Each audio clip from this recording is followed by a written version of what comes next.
Hey guys, what's going on? This is Hunter with You Don't Know Ball, and if you have been following the Jets this year, you know there has been a lot of dysfunction going on inside the building. And there's a report by Zach Rosenblatt and Diana Rossini, which came out on January 31st and kind of goes in depth about the Jets' dysfunction. They talked to about 30 inside people with the Jets organization, and this ranges from a ton of different people, even coaches. And I kind of put together some very interesting points from the actual story. I'm not going to share the whole thing, obviously. If you want, go subscribe to The Athletic. I'm not sponsored or anything. Athletic, if you want to sponsor me, go ahead. But I think they have really great sports writing, and I like to cover a lot of stuff in the league and keep up with a lot of news and information that goes around in the league for all 32 teams, even though I am a Bears fan. And this report was really good. So today I'm going to be taking you through the most interesting points of this article, kind of sharing some quotes and everything like that, and walking you through kind of chronologically how this kind of played out for the Jets throughout the year. And just to remind you, if you don't know ball and want to know ball, be sure to subscribe, leave a like, leave a comment how you feel like the 2024 season is going to play out for the Jets. Very interesting. I feel like it's Super Bowl a bust for them. So with that being said, all right, let's get right into it. So The Athletic spoke to about 30 sources around the league, and those sources described a team riddled with excuse making, a paranoid head coach, and an ill equipped offensive coordinator, and an organizational tunnel vision on a quarterback that rubbed some teammates the wrong way. So obviously there's a lot going on here, with Aaron Rodgers coming into the Jets organization. There's a lot of media attention. They were on Hard Knocks this year, and I don't necessarily know if a team that has been known to be kind of dysfunctional for, kind of the last, I don't know, 20, 30 years maybe, that putting all that media attention on them with a person like Aaron Rodgers who, garners a lot of media attention and not always in the most positive light, however you want to view that. It definitely doesn't set them up for a successful future. So, kind of go into our first kind of excerpt here. So, the I think everyone going into the year kind of expected the Jets to be Super Bowl contenders with Aaron Rodgers, and honestly, after the Achilles tear, I don't think anybody expected them to even make the playoffs.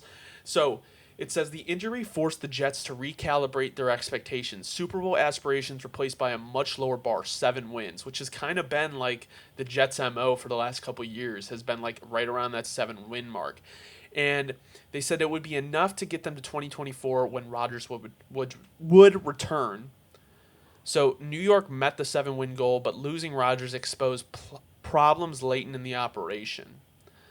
So the biggest of which may have been the belief that the quarterback's play and persona could paper over flaws with the coaching staff, offensive personnel, and team's culture. So basically, we'll get into this a little bit more later. Obviously, the Jets hired his, and it's quoted in the article, they hired Nathaniel Hackett, who they quote as more of a frat brother to Aaron Rodgers than an offensive coach. So yeah, they looked into that. Now let's go into our next little screenshot here. So Jets and Aaron Rodgers declined. Jets didn't decline to comment, and Aaron Rodgers did not. So it's just a fucking mess. One Jets coach said something has to change. Offensive players felt like Rodgers' hand-picked offensive coordinator Nathaniel Hackett failed to adjust after losing his quarterback and didn't put them in positions to succeed. The Jets lost 5 games by 20 or more points and extended the longest playoff drought in the 4 major North American professional sports in 13 years. So obviously going into the season, I think Jets fans were really high on their team and had optimism that they did not have for a very long time. And I think it was, fair to have at that time. And then if we go into kind of the next thing here is, obviously a lot of Packers came with, and with Aaron Rodgers, like any superstar you have to appease him by the front office, especially if he's moving to your team. So it says to woo 4-time All-Pro, the owner, Woody Johnson, approved the hiring of Nathaniel Hackett on January 26th. So this was still before they actually got Rodgers. So we're backtracking a little bit. not before they got Rodgers. It may have been when they got Rodgers, but basically it was if Rodgers is coming here, so is Nathaniel Hackett. So it also says the Jets made Rodgers comfortable in other ways, pursuing some of his former Green Bay teammates and other friends in free agency before he officially joined the team in April. Okay, so yeah, so it was before Rodgers was there. They signed Alan Lazard, who did not have a great year, tried to get OBJ. They added Randall Cobb, Billy Turner, and Tim Boyle. After Rodgers signed with New York, he also wanted David Bakhtiari and Mercedes Lewis. David Bakhtiari is still on the Packers, and Mercedes Lewis was a tight end for the Bears this year. So the one thing that was different about Rodgers this year is he did go to the offseason workouts, which really wasn't a thing in Green Bay. I think he wasn't too close. He wasn't like this with the Green Bay owners. So I think he was just playing there, trying to win, but he wasn't really close to the front office. I think he honestly was making a genuine effort to do so. So this is a quote from the article, and it says, Rodgers isn't the assistant GM, one AFC general manager said. Joe Douglas, who's the GM, the actual GM, is the assistant GM. So if you look at that, it's pretty apparent that like Rodgers was pushing these signings, and he can come out and say what he wants, but I don't see a reason the Jets were going to give Alan Lazard that type of money. I mean, I'm not saying Alan Lazard is a scrub by any means. He was actually pretty good in Green Bay, in my opinion. But I don't think they would have signed him if Rodgers wouldn't have been there. And I get it, but there's also a lot of other players that he pushed. So one player, yeah, but I don't know. Going to our next screenshot.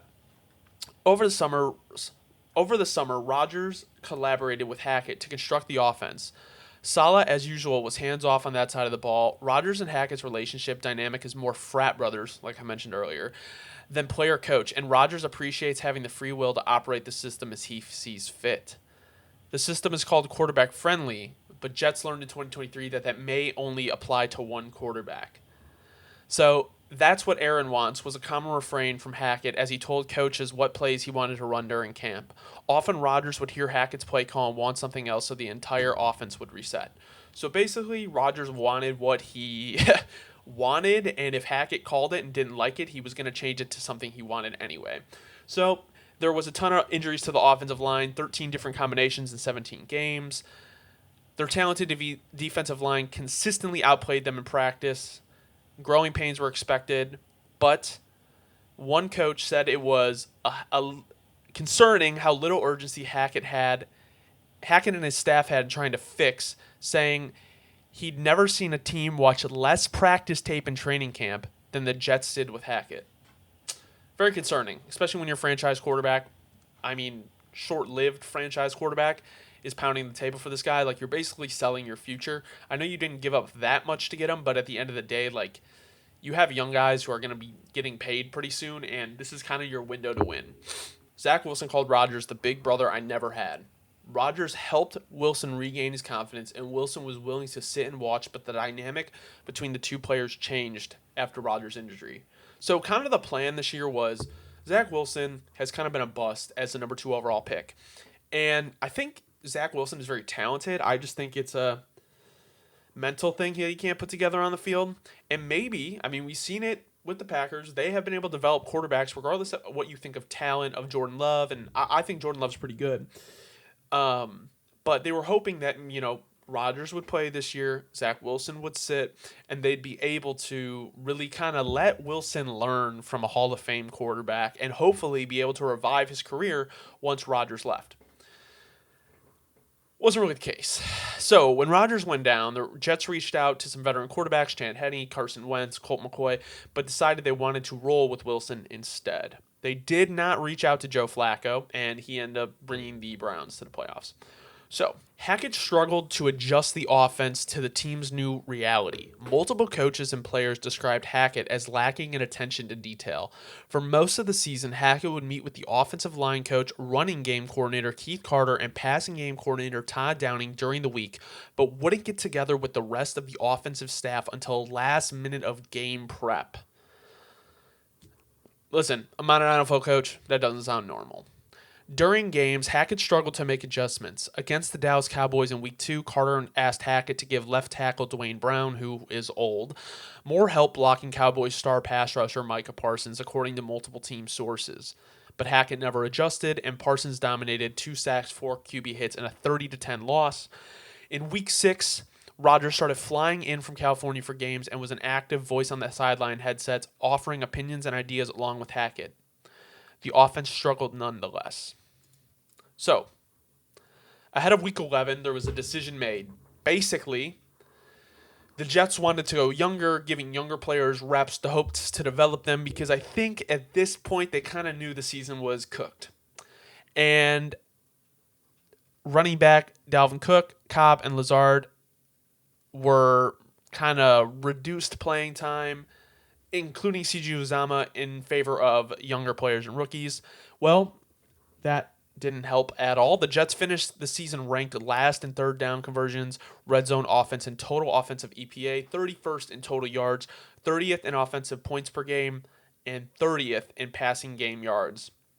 They scored 10 touchdowns in their first 12 games and 18 total touchdowns in 17 games on offense. Saleh, okay, this is my favorite part of this because it is just so, like, you're in a locker room full of grown men.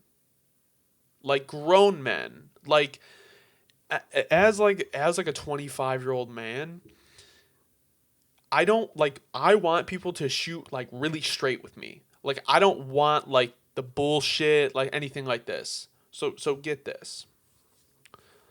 Saleh has the mantra, positive vibes only, printed on t-shirts that coaches and other staffers often wear around the team facility. Dude, this is a NFL football team, one of 32 of the best football teams in the world. This isn't like a sign that Target moms buy and hang in the kitchen next to their fucking wine joke signs. Like, that is like the vibe this shit gives off, and it is just honestly embarrassing. In my opinion. I mean, I don't know. Maybe you fuck with it. The Jets head coach tries to stay optimistic around players and in front of media and has garnered respect from many in the locker room for cultivating an environment that allows players to be themselves. That's great. But behind closed doors, the vibes weren't always positive, especially when Saleh would see negative press reports. He would often bring up how, in his mind, the Giants don't get as much negative coverage as the Jets, calling it unfair. I don't know, man. The Giants have been getting a lot of negative press lately. I know this was in the season, but you signed Aaron Rodgers, the Hall of Fame quarterback. You have to expect this, man. In the aftermath of the Rodgers injuries, Saleh bemoaned his bad luck throughout his tenure. He has often wondered aloud if he was doomed to the same fate as Vic Fangio, a brilliant defensive coach cursed by misfortune at quarterback. Fangio was fired by the Broncos in 2021 after 3 seasons and a 19-30 record despite building an elite defense.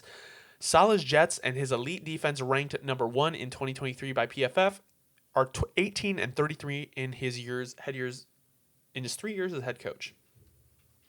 As the Jets lost games and struggled to score points, job security seemed to be Saleh's primary concern.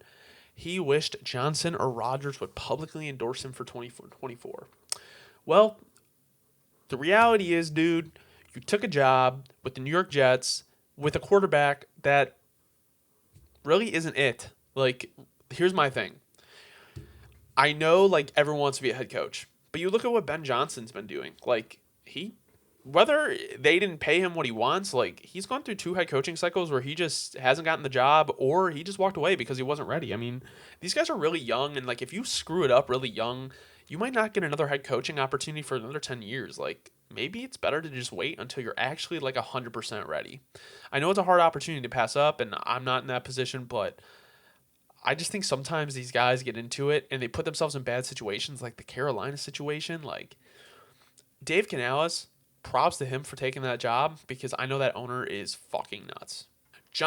Woody Johnson, the owner of the Jets, is known around the building for being active on Twitter, consuming criticism for fans and media alike. So, Jets fans, if you want your opinion to be heard, just tweet at Woody Johnson. According to team sources, Johnson often shared those opinions with Saleh in conversations about what wasn't working on offense. Publicly, Saleh avoided criticizing Zach Wilson or even acknowledging his struggles. Privately, the coach pinned many of his team's offensive issues on Wilson, the line, and the receivers, and told people getting to eight wins with Wilson at quarterback would be a miracle. Yeah, dude, sorry. If you bench me, I'm never playing for you again. Like, you don't have any confidence in me. You are damn near hoping I fail because I am your scapegoat. I would not play another snap for the Jets. When the Jets lost to the Dolphins in Week 12, dropping their record to 4-7, noise about Saleh's job security intensified. It didn't help that Boyle threw a Hail Mary just before halftime that was picked off by the defense by Javon Holland and returned 99 yards for a touchdown. Ew. In the days after, an embittered Saleh conducted research. He wanted to see how many teams led by NFL's best coaches performed when playing without their star quarterback. He found that Bill Belichick, Mark McCarthy, John Harbaugh, Zach Taylor, Mike McDaniel, Kyle Shanahan, and Sean McVay all had losing records in those situations, and that Mike Tomlin was the lone exception. This has become Saleh's battle cry as the Jets' losses piled up and criticism mounted. So Wilson was benched, okay, for Tim Boyle, had a Week 12, and he kind of knew his Jets' career was cooked. They basically had told him they're going to trade him in the offseason. But in the days before the Falcons game, Saleh reversed his course and told Wilson to start practicing as if he might play again. He did not play against Atlanta, but after the Jets lost, Wilson knew they were considering starting him again. He expressed reluctance about returning to play and said he would politely decline if asked. Based on his previous conversation with Saleh and fears of getting injured behind the Jets' makeshift offensive line, I'm not taking another snap for you, dude. Fuck you. Saleh asked Rodgers to speak with Wilson to convince the young quarterback to change his mind. According to team sources, that didn't work either. Wilson's feelings about his idol had soured over the season. Imagine you get to work with your idol and you just fucking hate him. Not that he hates him. I'm not saying he hates him, but it's just like I would be sick as fuck. I'd be like, I've waited all this time to work with you. Like, I'm in the NFL. I'm working with a Hall of Fame quarterback. And he's just an asshole. Not saying Rodgers an asshole to Wilson. I don't know. I'm just guessing. As Rodgers was pushing the limits of a torn Achilles rehab, determined to make a return in a little over 3 months, an unprecedented recovery time from that injury, Wilson, along with some Jets teammates and coaches, grew tired over the way Saleh fawned over Rodgers. I think he sacrificed so much already for the organization and himself and teammates, and he's doing it again, Saleh said. I think it's a testament to who he is as a human. This was Saleh on Aaron Rodgers. Wilson told coaches and teammates he was under the impression he'd have a direct line to Rodgers even after Rodgers tore his Achilles and flew home to California for surgery in the early stages of his rehab. Instead, Wilson barely heard from him. So, after The Athletic reported about Wilson's hesitance to start, he went into Saleh's offense, he went into Saleh's office and said he'd start against the Houston Texans that week if asked. He did and had his best game of his career outdueling C.J. Stroud in a surprising 30-6 win before suffering concussion the next week. So, basically, to make himself look better, Wilson basically said, I'll play if you need me to play. And I don't blame Wilson. Actually, a lot of respect because I wouldn't have done it. I personally would not have done it. Honestly, dude, fuck you. So basically, all these leaks get out, and Rodgers said that's the problem with the organization on the Matt McAfee show. We need to get to the bottom of where it's coming from, blah, blah, blah. Bullshit. So I guess after this report, Saleh really lost his shit. So it sent Saleh into a tailspin. The coach held a meeting with his staff 2 days later where he asked the leaker to reveal himself according to multiple people in attendance. So basically he's like, who's the fucking leaker? And it was basically like multiple people in the room, like they're all looking at each other like trying not to laugh type shit. But if you come forward now, you won't get in trouble, he told them while threatening to take their cell phones. Not get in trouble? I don't know. So staffers were bemused by Saleh's obsession with the Wilson story and his reaction to it. Basically, blah, blah, blah. So basically after this, Rodgers publicly endorsed Saleh and Douglas a few days before Week 16. A few weeks later, coaching heavyweights Bill Belichick, Jim Harbaugh, Pete Carroll, and Mike Vrabel became available, but the Jets weren't interested. So basically, Rodgers caused a firestorm. Jimmy Kimmel blah, blah, blah. This is fucking weird. Dysfunction. Rodgers comes back. Morale improves. Obviously, he starts practicing with the team. The team kind of sees what they can be. And now we're here now where this report comes out. So, yeah, I don't know, man. I think it is going to be a very, very scary season for the Jets this year. I think they need to do everything they can in the draft and in the free agency to address that O line because a 40-year-old quarterback coming off an Achilles tear probably shouldn't be running for his life.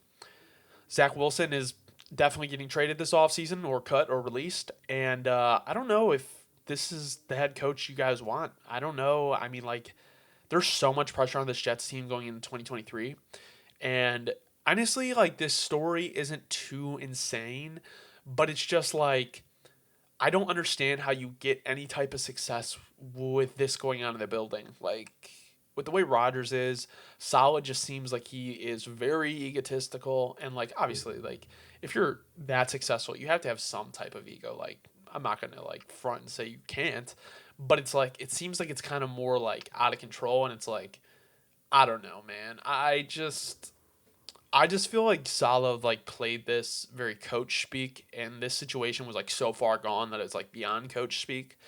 But I don't know. Let me know in the comments. Let me know what you guys think in the comments. What was your favorite part of the story? Leave a like, and don't forget if you don't know ball and you want to know ball, be sure to subscribe. We're bringing you daily content. Thank you guys so much for watching. Hope you have a great rest of your day.